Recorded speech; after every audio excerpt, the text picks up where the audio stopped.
So at the little discussion yesterday at lunchtime, I didn't quite finish what I wanted to say. But I think it's too involved to have a special meeting to discuss it. So I'm going to say a couple of quick things now, which I hope will explain the situation until we actually cover it in detail in class. Okay? So let me ask you guys this question.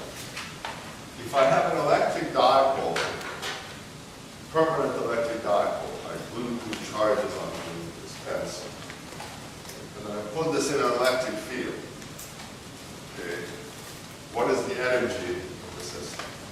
How much work do I have to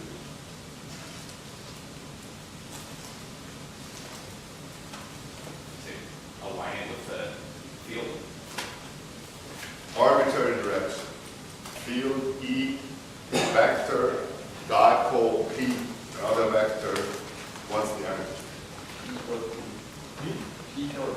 P dot E. That's good. Sign. What's the sign? Sign. The sign is the most important. The quantity. So in order of things, right? The sign is the most important, right? If something has an effect, you want to know if it's positive or negative. Negative. Okay, yeah, so the sign is important. It's negative because it's negative. And it's easy to see why this should be so. What's the energy of an electric charge in a potential? 1/2 Q squared. Charge, I have a charge Q, potential V. Potential V. Q squared divided by the 4 pi x. Okay. We keep getting sidetracked. So, okay, here's this group. Negative. In this group, there's some electric potential, E of R. At each point, there's an electric potential, right? Yeah. Always maybe zero, maybe something else. What is the definition of electric potential? Energy per charge. Good, energy per charge. So that means that if I were to go to infinity and bring the charge Q and carry it to this point, the energy of that charge Q would be Negative.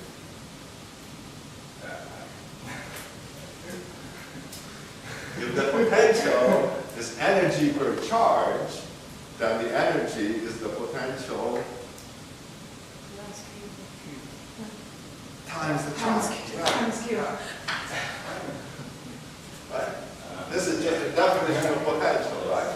But energy per charge. Okay? Okay, this is good, right?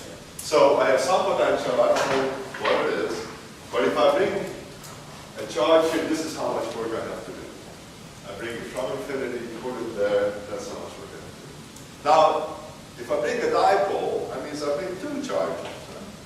So the energy then to bring a dipole here, I have to do Q1, and I put that at R1, and I put another charge Q2 at R2. That's how much work I have to do to bring two charges and put it somewhere. Are we good? Okay, so suppose now that I put Q1 here and Q2 here. So I can think that I have some origin here, and I can go to here, and then I can write the position of this charge, okay, as some vector. I won't even do it like that. Even simpler. I put a coordinate system here, and I put one charge here at R1, and one charge here at R2. Okay. So if these R's are small, it's a dipole after all, the charges are close together, then I can do a Taylor series expansion of the potential.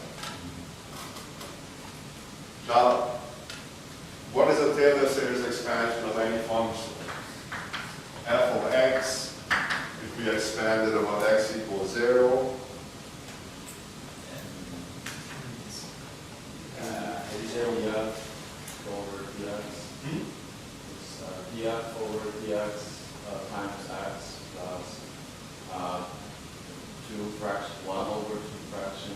Well, I want to know what the value of this function is in the vicinity of 0. So, well, the crudest guess I can have is, well, it's just whatever the function is at 0, right? So the crudest estimate is to say this is equal to f of 0. All right, if I want to do a little better, I can say, well, it's this, and maybe a correction term, which is just a linear approximation of dm by dx, and dx. X. Evaluate this at 0. It's times x, not dx. X.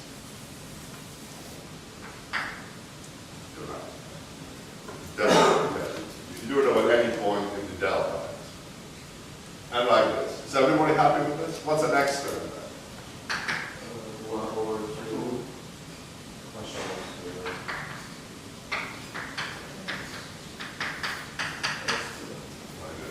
Next term? 1 over 3 raised to fraction. 3 Factorial. factorial, right? So it's really factorials that we put. Okay, good. So it's the same story here. We do a Taylor series expansion, and we have Q times the potential at 0, and we can set that arbitrarily to be equal to 0. And so then the next term that we have is going to be grad V, right, times, this is now a vector, dotted with R1. And the next term will be Q2, grad V dot R2.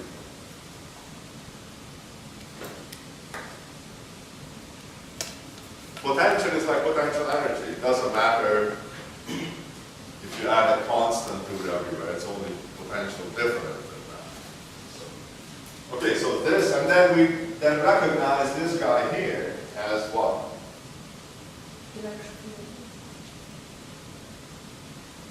Psi? Minus. Okay. So this guy is just minus E, by definition. So then the energy here, we can factor out the minus E, and we end up with Q1 R1 plus Q2 R2 dot E, the minus.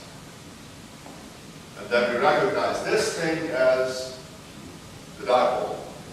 Good. So it's minus E dot E. Okay. So this is pretty simple. Okay, good.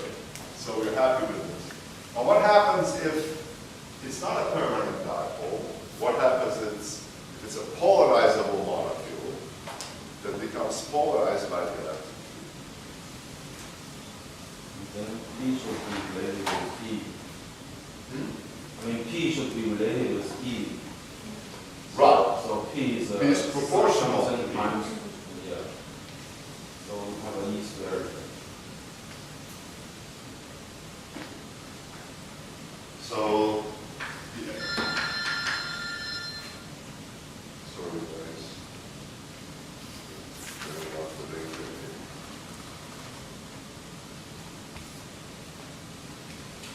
So the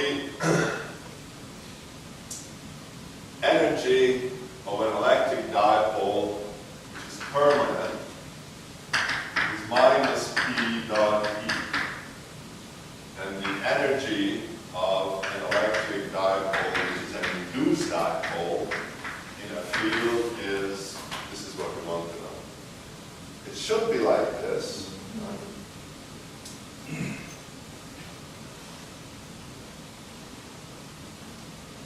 Think about a different problem. Suppose I have a mass, and I lift it up to some height, h. The energy of this mass is just mgh. mgh.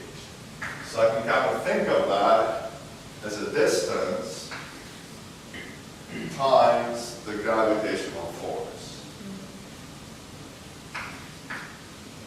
I can even make vectors out of this fact. Okay? I'm kind of working to make an analogy. Suppose I have a spring. The spring constant K. And I stretch the spring. How much work do I do?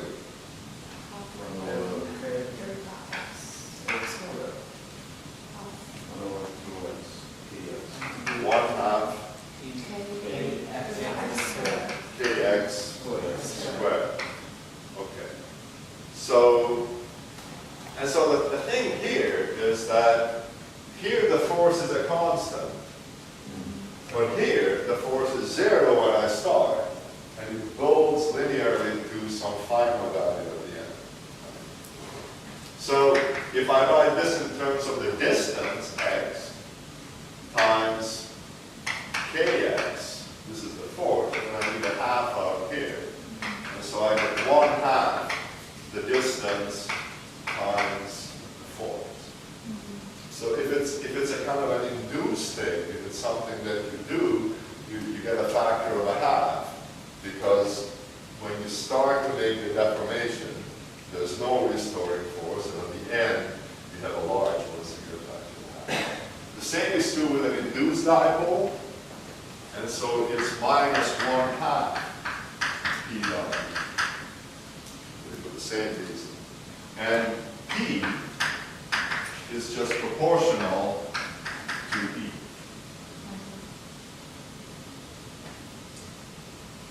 Okay, so that's the electric case. And you see that a permanent electric dipole wants to line up with the field because that minimizes the energy. And an induced dipole wants to line up with the field because that minimizes the energy. Okay, now, let's look at the magnetic case. Magnetic case is kind of the same. The energy of a magnetic dipole, a permanent magnetic dipole, is just the same, minus dipole times the field. Except we need to have a mu naught here for historical reasons. Magnetic fields are a little funny. So we have a magnetic dipole dot H. And if it's an induced,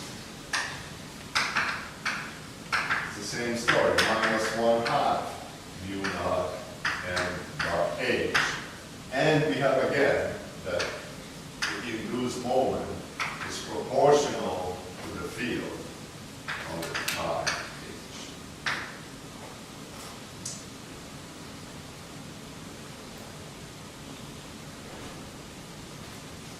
Now here, if I substitute for P, then I get minus 1/2 alpha E squared. Hello. And here, if we substitute for M, then we get minus 1/2 mu naught pi times H squared. And as we said, there are different kinds of materials, but if it's diamagnetic, then the susceptibility is negative. So we find that this is minus 1/2. If I take the magnitude, this will be negative, right? So the two negatives will make it positive. And so this will be mu naught times the magnitude of the susceptibility times H squared. So the energy is positive. What's here, the energy is negative. If you take a polarizable object, like a piece of paper, and you have electric field over here, then the piece of paper wants to go in there to reduce the energy. You guys must have done this when you have a comb and you put the comb through your hair and a piece of paper, and the piece of paper goes to the comb. I remember when I was a kid, I did that last night. Yeah, I could do the same.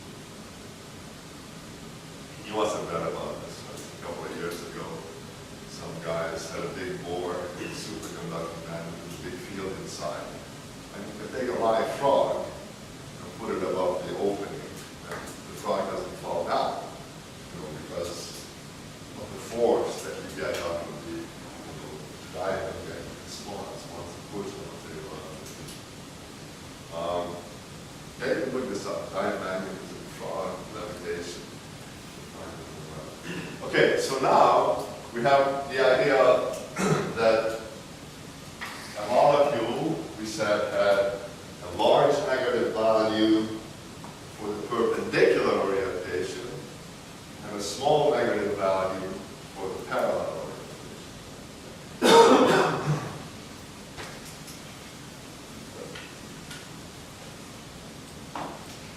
So the parallel line is just going to be plus 1/2 mu naught times parallel h squared. If we have it perpendicular to the field, it's plus 1/2 mu naught times per h squared. And you can see that the energy is going to be large here and small here. Because this is a big number, because the benzene ring is like a wire loop. And so to minimize the energy, you want to have this configuration. So just minimize this.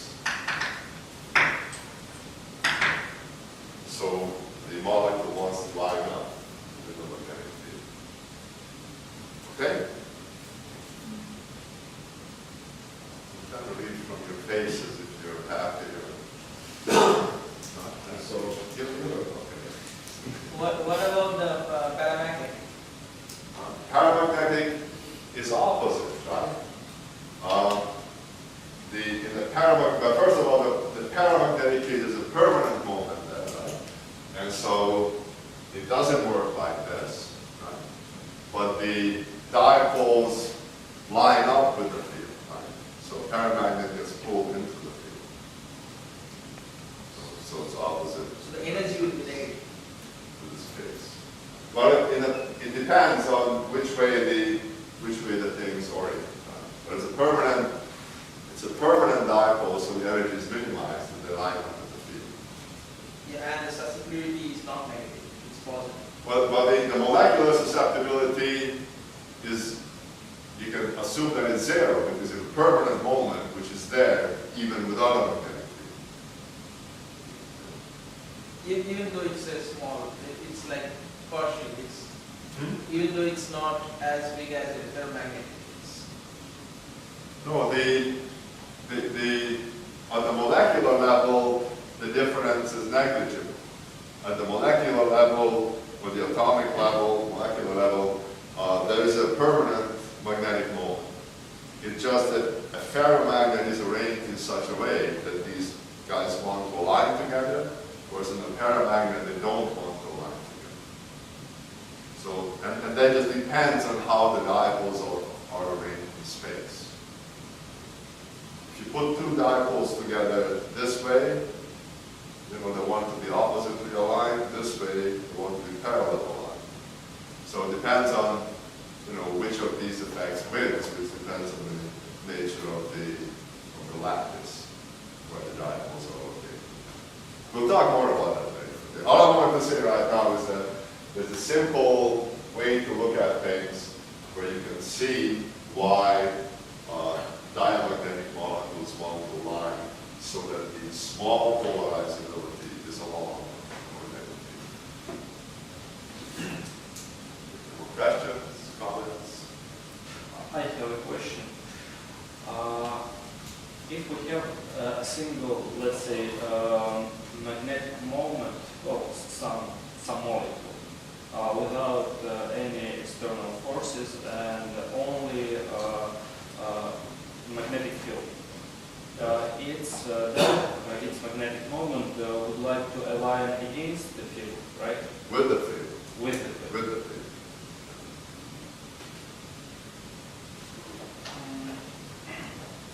Okay. Thank you. I have a question. Yes. In this state, when you put the molecules in the magnetic field, their reactors are aligned to the They're like parallel. The energies are both positive. To minimize the energy, you want the smaller positive. Right? So they align parallel. So if you put a liquid crystal in an electromagnet, you can align it, and the molecules line up with the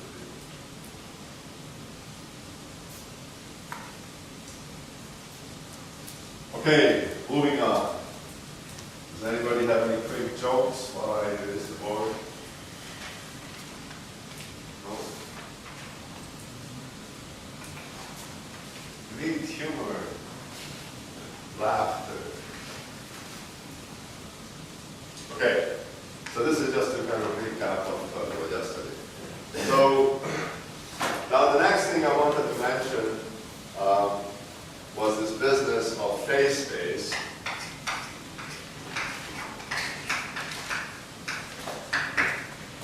And we argued that if we have just a single point particle that can move only in one direction, we can specify its state by specifying its position, q, and conjugate momentum p.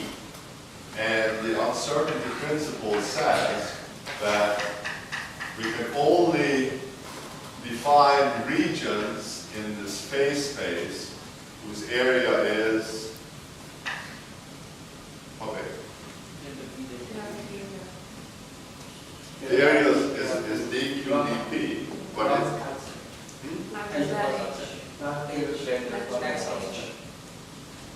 H, Planck's constant. Planck's constant, right. So this cannot be smaller than h. And this is the basis then for us counting states. We need to go to configuration space and divide it into little regions so that each product of P and Q is no bigger than H. And this is really a very important point. This is the basis on which we count states. Now, as we said, if we have a point particle which can move in 3 directions, then we have to have 3 axes, x, y, and z, and they should be orthogonal.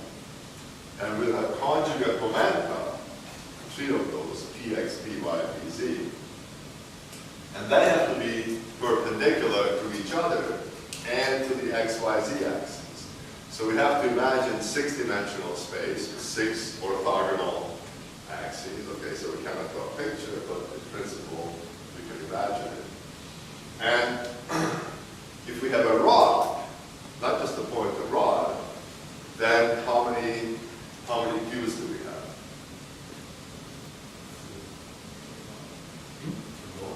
A rod, just a skinny rod, like we talked about before. 5. We have center of mass, position x, y, z, and 2 angles taken fast for the orientation. So there we have 5 q's and 5 p's corresponding. So each particle needs 10 orthogonal directions. If I got 2 particles, then it also needs 10. 10 to the 23rd particles, we need 10 to the 24 perpendicular axis. So it's a little strange to think about it. But the idea is just that. Doesn't matter. We can imagine very high dimensional phase space with orthogonal q and p axes for each degree of freedom.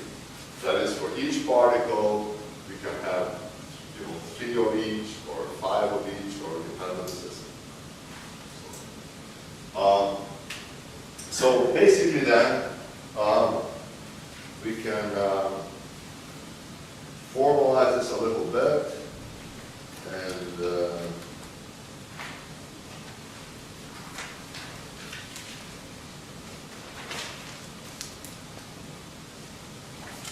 so the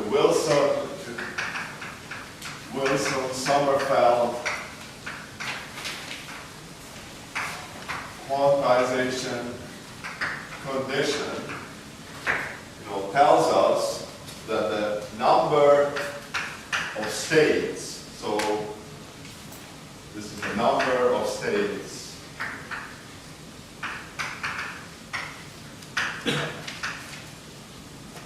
that a system has in some region of phase space is just the element of volume in phase space divided by h, Planck's constant, to some large exponent, let us say 3n. So number of states of n point particles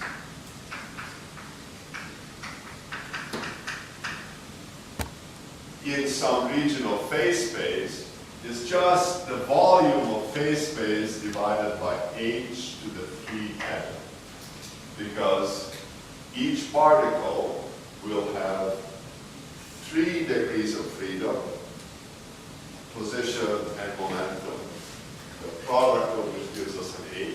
So each particle will have a little volume h cubed, and then we have n of these.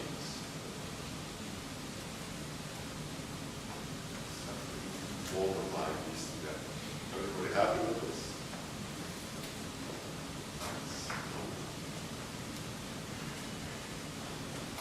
So, the prescription. Are there going to be redundant? Is there going to be an overlap and say like you have one particle and it has all these different places in space? It can be all these states. Is there an overlap in states from one particle to the next if they're identical? Well, this identical question is an interesting one, and we'll talk about that later, but let's ignore that for a moment. Suppose I just have particles, suppose I just have different atoms, hydrogen, carbon in a box. So then, what is the question? Well, I guess if they're different particles, then my question is not valid. But the point is that the sort of cannot be, because imagine that I have 2 particles moving along the x-axis, right? The x-axis, so this is the x-axis for particle 1. The axis for particle 2 would be perpendicular to that. So whatever I put here is kind of independent of what I put here. There's no overlap in that sense. It may be that there's some interaction that prevents overlap, but that's not part of the picture. Tracy? Why the power of H is 3n, not 6n? Why is it one? Why the power of H is 3n, not 6n? Because the momentum and the position, both of these have 3 dimensions. But the product of P and Q just gives us 1h. Okay, so basically that, if you have a problem. Sorry. Does the phase space means that they have some space, the pages exist? The what? I don't know. Phase? Yeah, pages. Definition of page. Phase space, we just call this, imaginary multidimensional space, phase space. It is have some space that the page exists. Some space of the face exists. I mean, I don't know where this word really comes from originally. When people, you would know this, when people analyze the motion of simple systems which obey differential equations, they often plot the velocity versus position. And that's called the phase diagram. And this is kind of like velocity position. But I don't know where this word comes from. It doesn't mean that there's a kind of a standard phase, the way you would have phase associated with a sine wave. So I don't know the origins, and I don't know what the significance of phase is. We just call this multidimensional PQ space phase space.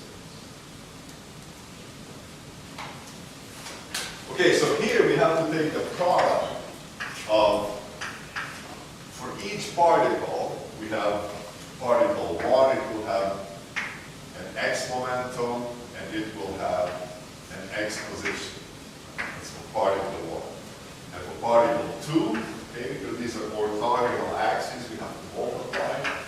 No, so this is still particle 1. P1y, Q1y, P1Z, Q1Z. And we have to write this product, we just have to continue it for the next particle, the next particle. So if I call the particle number I, then we have to have a product of all of these. And then for each pair, we have to divide by h. So that's basically the rule, that for each pair of coordinate and conjugate momentum, you have to divide by h. And if we had rods instead of points, then we would just put in those coordinates. We would put in the theta coordinate and the conjugate momentum, p theta, and phi, and p phi, and like that. And if we had more degrees of freedom, then we would just continue doing it. So we can do it in general. What's the meaning of the But pi, it's a product. So you know sigma, this means the sum, right? You're familiar with this. And the product, this big pi, this means product. Okay. Are we good? So that's basically as far as I wanted to go for the moment with the P's and Q's. So a little later we'll come back and we'll be evaluating these guys here. Okay? And that will give us the probabilities that tell us what a system is likely to do in an experimental situation. So the reason for doing the little classical mechanics review is simply to enable us to be able to take every system and identify the relevant Q's and the conjugate P's. And now we can take anything and we can do this story. And now we're going to move on to the next stage to construct the free energy, and to do that, we'll need this tool. We need this counting tool downstairs. Okay, so we'll stop this line of argument and turn on to the next stage in deriving an expression for the free energy.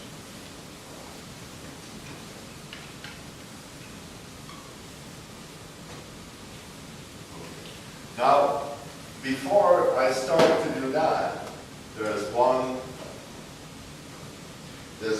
sort of mathematical tool that we will need, and you probably are familiar with it, but I thought it would make sense to review it quickly. And this is how to find the minima or maxima of functions if we have a constraint. So if you just have some function, f of x, and you want to find the minimum or maximum of this function, what do you do? Take the derivative, set it equal to 0. If I have two variables, and I want to find the extremum of this function, what do I do? I take partial derivatives over each of variables. And set it equal to 0. Yes. And there's a little bit few more conditions for extract. Sorry, what? As well as for one variable, we need the second derivative to be figure out if you're at Yeah, a minimum or a max. So the Absolutely. same as for this. Right. Okay, so now comes the question, what happens if we want to, let's say, minimize a function like this, but we have some constraint, subject to a constraint. For example,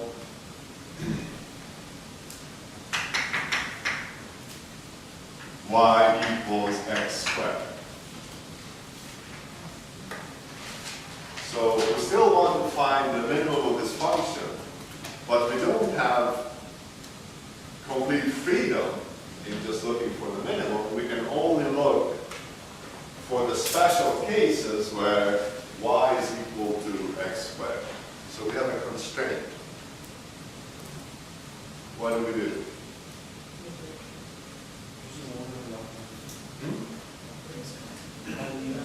Lagrange, yeah. So this is a method of Lagrange's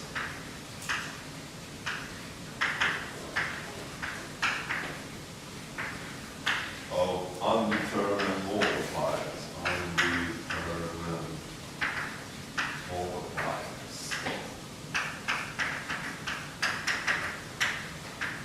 Okay, now who knows what this method is? I used it. I used it. You use it. Yeah, but I cannot answer your question what this method is. So we add one more or few more parameters. Their number is the same as the number of constraints, and then we construct a new function, and then we probably take derivatives of it, but I don't remember exactly. No, it's as you say. The method, the prescription is basically the following. First, you write the constraint in such a way that it looks like something equals 0. This statement and that statement are the same. Whatever constraint you have, you can usually write it so that something equals 0. So this is the constraint.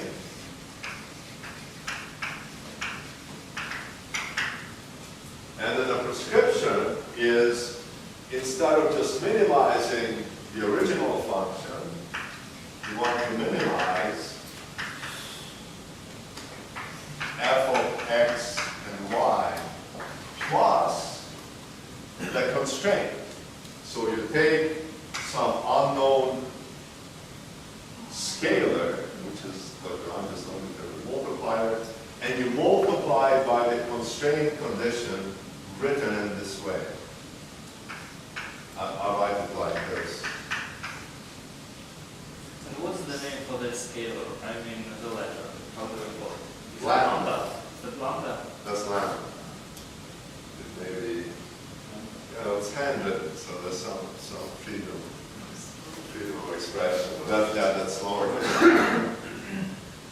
Of course, if you have a different problem with a different constraint, you wouldn't use this expression, you would use a different expression. So the main thing is you put the constraint in here, whatever it is, and you minimize these two things together. You take the derivative with respect to x, set it equal to 0, take the derivative with respect to y, set it equal to 0, and then you have two equations, but you have an unknown lambda. And the third equation that you use to determine lambda is this one. So now you have three equations and you solve it, and it all works out well. Okay. Now this is an important tool, and we'll be using it quite a bit during this course. So you remember that the procedure is to take your constraint, write it so that it equals 0. And note, when the constraint is satisfied, this term is gone. Have the constraint in that form, then add some unknown constant times the constraint, minimize this thing, okay? And now you have an additional variable. Before you had 2, now you have 3. You have 2 equations from the setting the derivative is equal to 0, plus the constraint condition, and you have that. You can try this. Now, to explain how this works, Show Yu has a very nice explanation. And do you want to tell us? No. So, you know, the idea basically is if you choose a particular function, so if f of x, y is, for example, x squared plus y squared, okay? So we just have a kind of parabola with evolution. Then if you look at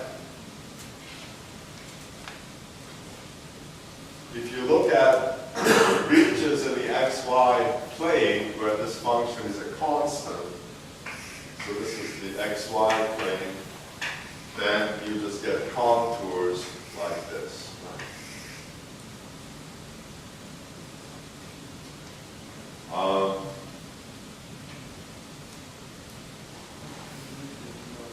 If we have no constraints, I just want to minimize this function.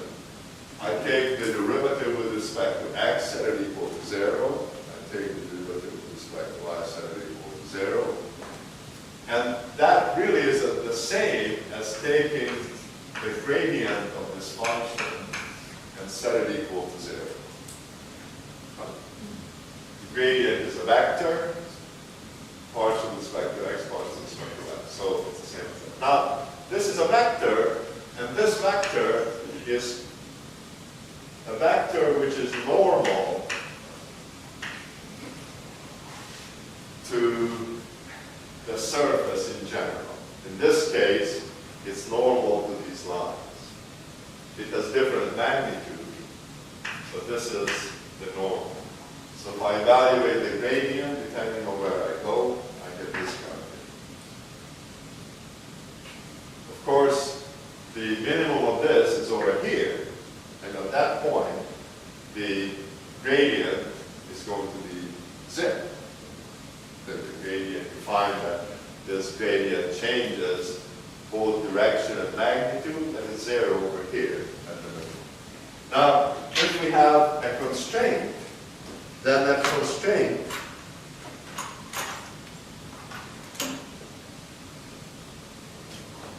y equals x squared, that constraint is going to be a curve in the space. And this may be not the best example, but the constraint will look like this.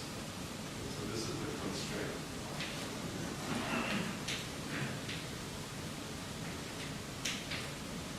And in general, you can convince yourself that at the minimum, these curves have to be tangent to each other.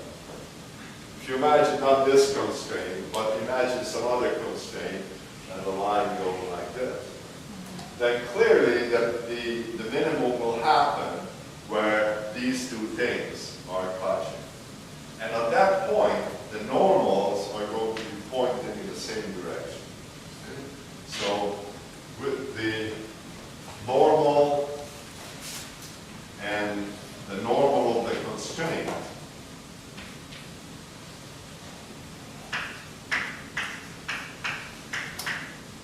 must be in the same direction at the extreme. And then if you come here, then you see that minimizing this function here is just to take the normal of this, take the gradient of this, which gives you the normal. Take the gradient of this, which gives you its normal. And then these two normals, if you multiply one of them by a constant, must be equal to 0, which is just the condition that these normals must be pointing in the same direction. And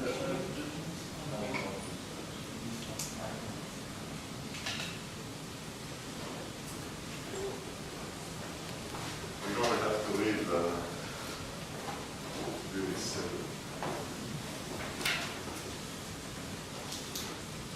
So imagine that our function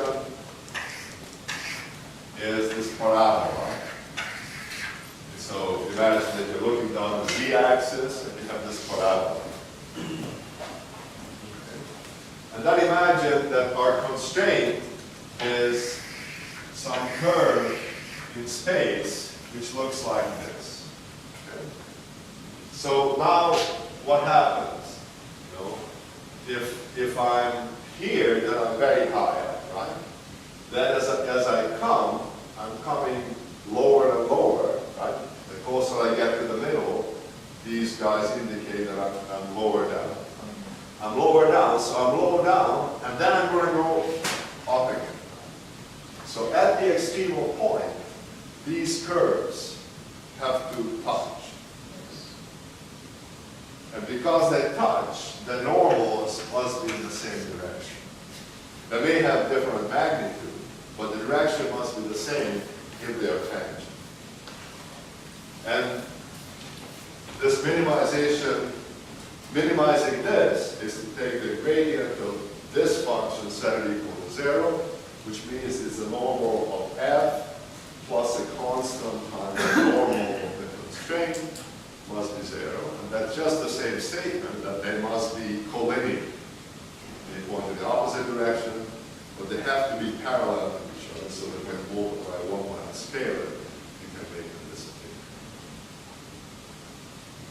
So that's a kind of an explanation of how this method works. So I'd be happy to talk about this more. Shao, you would also be happy to talk about this more if you have questions. But I think that this is a very nice explanation that explains why this method works so nicely. Okay, now